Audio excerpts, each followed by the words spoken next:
بسم الله الرحمن الرحيم السلام عليكم ورحمة الله تعالى وبركاته كلنتي وعن وهبونا خياري سند عصب أو ونكسن كسود وادا ورركي عالمك qodobada ugu doorka roon xilligan awooda idin hayo dheere TV-na waxa kamida muuqaal wareedkan qodobada aad ku maqli doontaan ilaa iyo 5 qodob ayaan halkan idinkugu faaqidi doonaa intaan qodobadaas u galin inta hadii ay tahay markii ugu horeysay oo soo baqato channelkan dheere TV fadlan subscribe iyo kamid noqo dadka halkan ku xiran imikana ku soo dhawaada qodobadaas oo aan imika idin dul maro duqeyn ayaa xalay ka dhacday caasimadda Ukraine iyada oo loo dabaal degayay sanadka cusub qodobka labaadna waxaad ku maqli doontaan dad badan ayaa ku dhintay isbuurasho ka dhacday dalkaasi Uganda xilli loo dabaal degayay isla sanadka cusub qodobka saddexaadna waxaad ku maqli doontaan dawladda Colombia ayaa sheegtay in heshiis la gashay koox falaaga ah oo hubeysan qodobka afraadna waxaad ku maqli doontaan madaxweynaha Kuuriyada Waqooyi hogaamiye Kim Jong Un oo sheegay inuu diiradda saari doono sanadkan cusub ee 2023 hubka iskaga gudba qaanadaha adduunka qodobka shanaad oo ugu dambeeyana waxaad ku maqli doontaan falal abni darro oo soo laalaabtay oo ka dhacay Garissa County maalmihii dambe oo imika abnigeeda la xoojiyay magaalada Garissa County imika qodobadaas idin kormaray oo intii hore ka faahfaahsan imika ku soo dhawaada daawadayaal xilli saqdii dhexe ay xalay oo loo dabaal degay sanadka cusub ayaa waxa caasimadda Kiev ka dhacay weeraro halis ah qaraxyo dhowr ah ayaa laga maqlay caasimadda Kiev balse lama sheegin wax khasaare ah oo ay geysteen waxa sidoo kale xalay ay maqlayeen dadka reer Ukraine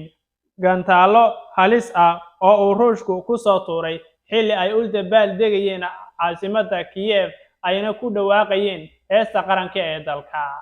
dhanka kale madaxweynaha dalkaasi Ukraine Volodymyr Zelensky oo khudbad ka jeedinayay shacabkiisa ayaa sheegay in wadankiisu uu haysto hal fursad oo kaliya taas oo ah inuu dagaalamo tan iyo inta laga gaarayo guul waarta oo ay gaaraan dadka reer Ukraine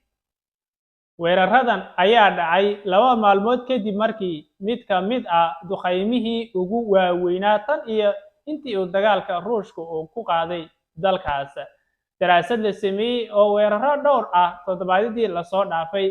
ayaa sababay in korontada ay gebi ahaanba ka tagto caasimadda dalka waxa kale oo jiray weeraro dhowr ah oo gantaalo ah oo lagu qaaday iyagana magaalada Kiev saacado kadib sanadka cusub axadii sida uu sheegay sargaal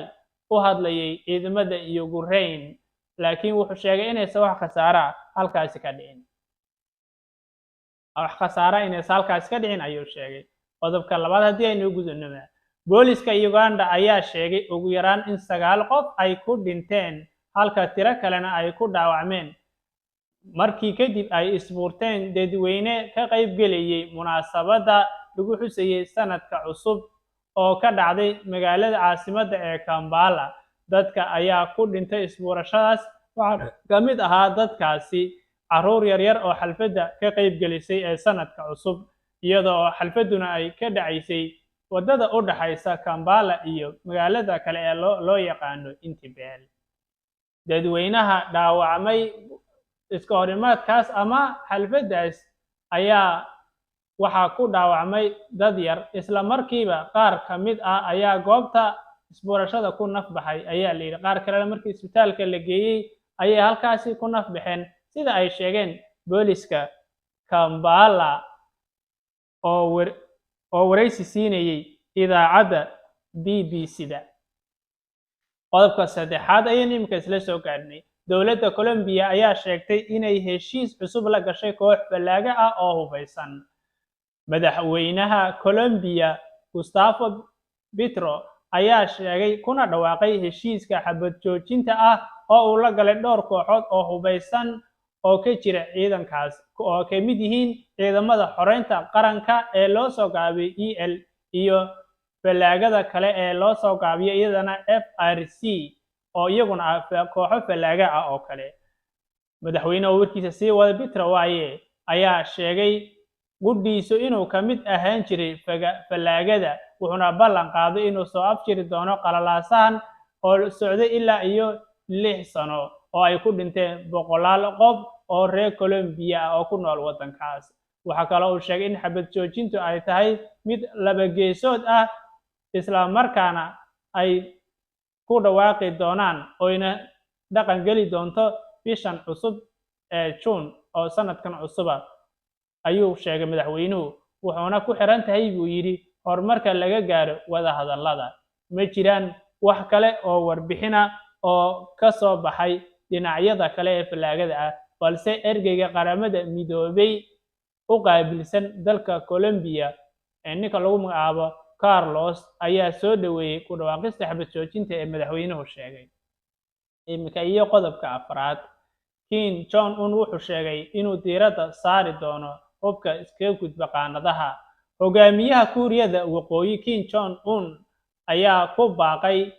si weyn in loo kordhiyo horumarka hubka nukleerka ee dalkiisa isaga oo ka jawaabayay hanjabaad uga imaanaysay Mareykanka iyo Kuuriyada Koonfureed. Kim Jong-un oo warkiisa sii wata hadlayay ayaana sheegay inuu u sheegayo xisbiga shaqaalaha. Wuxuu u sheegay in Kuuriyada Waqooyi ay diiradda saari doonto soo saaris tiro badan oo hubka nukleerka ah ayna hormarin doonaan gantaalada balaastikada ah ee isaga gudba qaanadaha kala fogfog oo ay awoodna u yeeli doonaan iyo horumar, ayuu sheegay madaxweynaha Kim Jong-un. Xilli loo dabaaldegayay munaasabadda xuska sanadka cusub, Kuuriyada Waqooyi ayaa tijaabisay hubkii ugu horreeyay ee sanadkan cusub, iyada oo ka jawaabaysa wasaaradda gaashaandhigga ee Kuuriyada Koonfureed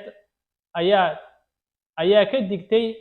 isku day kasta oo Kuuriyada Waqooyi ay ku tijaabiso ama ay ku qaado weeraro nukleer ah inay horseedi doonaan dhammaadka nidaamka Kim Jong-un, ayaa lagu sheegay warka. Qodobkeennii shanaad ee ugu dambeeyay aynu isla soo gaarnay falal amni darro oo maalmihii dambe ku soo laalaabanaya Garissa County. Magaalada Garissa County ee waqooyiga bari ee Kenya ayaa waxaa beryahan dambe ku soo laalaabanaya fal dambiyeedyo ay geysanayaan dhalinyaro ku hubaysan toorey oo baarta dadka xilliga habeenkii ah, dadka qaarna dila iyaga oo taleefanadoodana xitaa ka qaadanaya. Dhacdadan dadku waxay ka sii xumaadeen waxayna ka sii caroodeen kadib markii haweeney caan ahayd oo magaalada carruur ku korsan jirtay danyar ah ay halkaasi dhalinyaradu ay ku dileen iyadoo cunto dariiqa ku diyaarin jirtay ilmaheedana si ay ugu koriso. Haddaba Xuseen Maxamed Dhaqane oo BBC-da warkaasi uga warramay ayaa isagana hadallo badan ka hadlay. Daawadayaal, intii aynu ku kulmi doono wararkan iyo warar kale, waa Dheere TV oo idin leh salaamullaahi calaykum waraxmatullaahi tacaala wabarakaatuh. Isma dhaafnee muuqaalkan xaqiisa siiya nabaday.